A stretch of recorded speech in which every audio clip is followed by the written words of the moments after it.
নমস্কার বন্ধুরা, সুনিতার হেসেলে সবাইকে স্বাগত। আজ আমি আপনাদের সঙ্গে শেয়ার করব খিচুড়ির রেসিপি। চলুন তাহলে রেসিপিটি শুরু করা যাক। এখানে দেখুন, আমি খিচুড়িটা তৈরি করার জন্য এখানে আমি বাসমতি রাইস নিয়েছি আর নিয়েছি মুগ ডাল। এবার এই চালটাকে আমি ধুয়ে ভিজিয়ে রেখে দেব। আর এখানে আমি কিছুটা সবজি নিয়েছি। পুরো খিচুড়িটাই আজ আমি সবজি দিয়েই তৈরি করব। তার জন্য এখানে আলু নিয়েছি, কুমড়ো আর গাজর নিয়েছি, বরবটি আর নিয়েছি কিছুটা পরিমাণ আমি চিনেবাদাম। এই চিনেবাদামটাকে আমি এরকম শুকনো খোলায় একটু ভেজে নেব। চিনেবাদামটা দেখুন, বাদামটা কিন্তু আমাদের খুব ভালো করে ভেজে নেওয়া হয়ে গেছে। এবার এই বাদামটাকে আমি নামিয়ে নেব। নামিয়ে নিয়ে ওই একই কড়াইতেই আমি মুগের ডালটা দিয়ে দেব। এই মুগ ডালটা দিয়ে আমি গ্যাসের আঁচটা লোতে রেখেই আমি ডালটাকে খুব ভালো করে ভেজে নেব। ডালটা থেকে যতক্ষণ না পর্যন্ত সুন্দর একটা গন্ধ বেরোচ্ছে ততক্ষণ পর্যন্ত ডালটা আমি ভেজে নেব। দেখুন, ডালটা আমাদের খুব ভালো করে ভেজে নেওয়া হয়ে গেছে, হালকা একটু বাদামি বর্ণের হয়ে গেছে। এবার ডালটাকেও আমি নামিয়ে ধুয়ে নেব। এদিকে আমি কড়াইতে জল বসিয়ে দিয়েছি খিচুড়িটা রান্না করার জন্য। জলটা গরম হোক, তার মধ্যেই আমি আর একটা ওভেনে একটা কড়াই বসিয়ে দিয়েছি। কড়াইতে পরিমাণ মতো সর্ষের তেল দিয়ে আমি এর ভেতরে প্রথমে আলুগুলোকে খুব ভালো করে আমি ভেজে নেব। আলুগুলো ভাজার সময় আমি কোনো রকমের লবণ কিংবা হলুদ গুঁড়ো ব্যবহার করব না। আমি এমনি আলুগুলো লাল করে ভেজে নেব।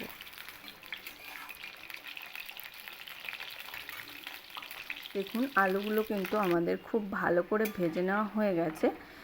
এবার আলুগুলোকে আমি তুলে নেব। তুলে নিয়ে ওই একই তেলের মধ্যেই আমি গাজর আর বরবটিগুলোকে দিয়ে দেব। দিয়ে আমি গাজর আর বরবটিগুলোকেও ওই একই রকমভাবেই আমি লাল করে ভেজে নেব।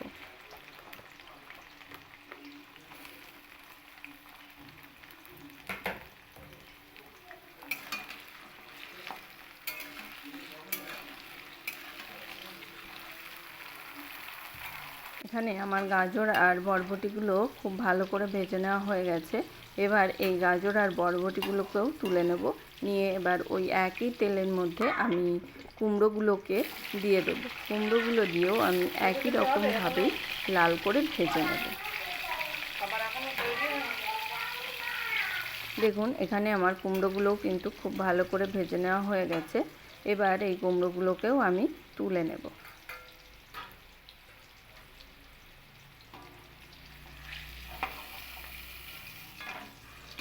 কুমড়োগুলোকে আমি তুলে নিয়েছি।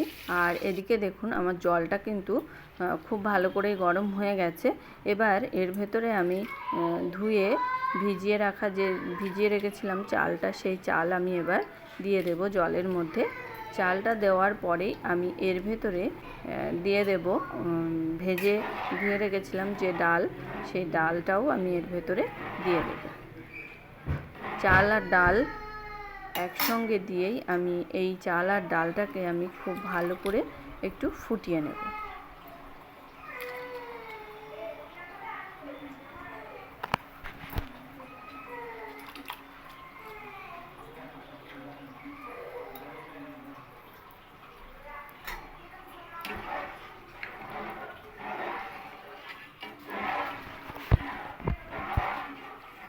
দেখুন, এখানে আমার জলটা কিন্তু ফুটতে শুরু করেছে। এবার এর ভেতরে আমি ভেজে রেখেছিলাম যে সবজিগুলো, সেই সবজিগুলোকে আমি এবার দিয়ে দেব। এই সবজিগুলোকে দিয়ে আমি এটাকে খুব ভালো করে ফুটিয়ে নেব।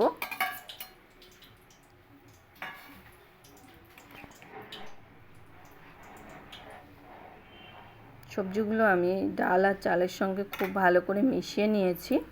মিশিয়ে নিয়েই আমি এই চালের ডালের সঙ্গে সবজিটাকে খুব ভালো করে ফুটতে দেব। দেখুন, সবজিটা কিন্তু খুব ভালো করে ফুটে গেছে। এবার আমি এর ভেতরে দিয়ে দেব স্বাদ অনুযায়ী লবণ আর দিয়ে দেব হলুদ গুঁড়ো।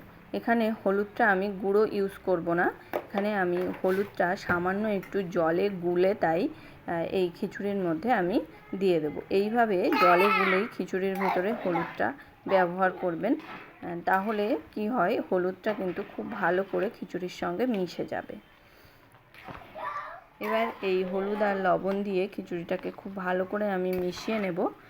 মিশিয়ে নিয়ে এটাকে আমি এইভাবে ফুটতে দেব। আর এদিকে আমি আরেকটা ওভেনে আরেকটা কড়াই বসিয়ে দেব। কড়াইতে সামান্য একটু তেল দিয়ে এর ভেতরে আমি ফোড়নটা তৈরি করে নেব। দেখুন আমি কড়াই বসিয়ে দিয়েছি, সামান্য একটু তেল দিয়ে দিয়েছি। এবার এর ভিতরে আমি ফোড়নটা তৈরি করে নেব। তার জন্য এখানে আমি দিয়েছি কয়েকটা শুকনো লঙ্কা আর দেব তেজপাতা। এই শুকনো লঙ্কা আর তেজপাতাটা একটু ভাজা ভাজা হয়ে এলে এর ভেতরে আমি দিয়ে দেব কিছুটা পরিমাণ গোটা জিরে, আর দিয়ে দেব গোটা জিরেটা দেওয়ার পরে একটু মিশিয়ে নিয়েছি। মিশিয়ে নেওয়ার পরেই আমি এর ভেতরে এবার দিয়ে দেব একটু গরম মশলা, সামান্য একটু গরম মশলা দেব। এখানে গোটা গরম মশলা ব্যবহার করছি।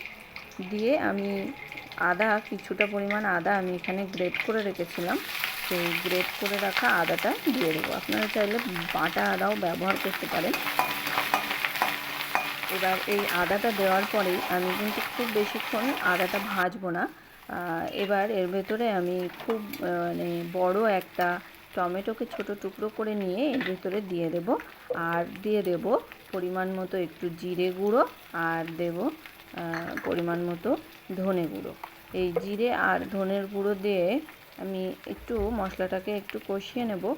নিয়ে আমি এর ভেতরে আর দিয়ে দেব সামান্য একটু লঙ্কার গুঁড়ো।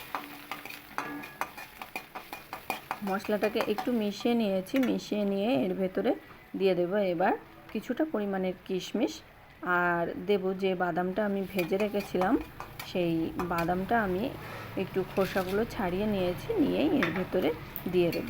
এবার এই মশলাটাকে একটু মিশিয়ে নিয়ে আমি এই মশলাটা খিচুড়ির মধ্যে দিয়ে দেব। আমি এখানে খুব বেশি তেল ব্যবহার করিনি, কেননা সবজিগুলো ভাজার সময় কিন্তু অনেকটাই তেল চলে গেছে।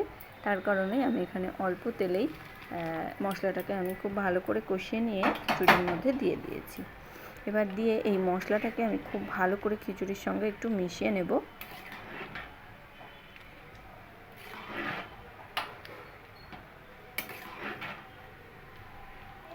দেখুন খুব ভালো করে আমি খিচুড়ির সঙ্গে মিশিয়ে নিয়েছি মশলাটা। এবার আমি এখানে দিয়ে দেব কয়েকটা কাঁচা লঙ্কা, আর দেব স্বাদ অনুযায়ী চিনি।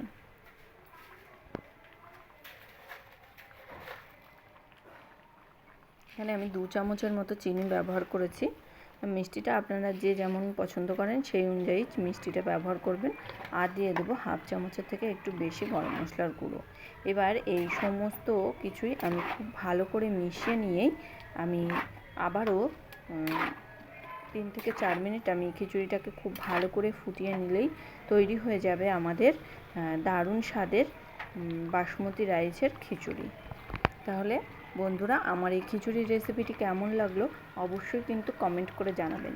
যদি ভালো লেগে থাকে তাহলে একটা লাইক করবেন, আর সাবস্ক্রাইব করে পাশে থাকার অনুরোধ রইল। তাহলে আজকের মতো এই পর্যন্তই। আবার দেখা হবে নতুন কোনো রেসিপি নিয়ে। ভালো থাকবেন, সুস্থ থাকবেন। ধন্যবাদ।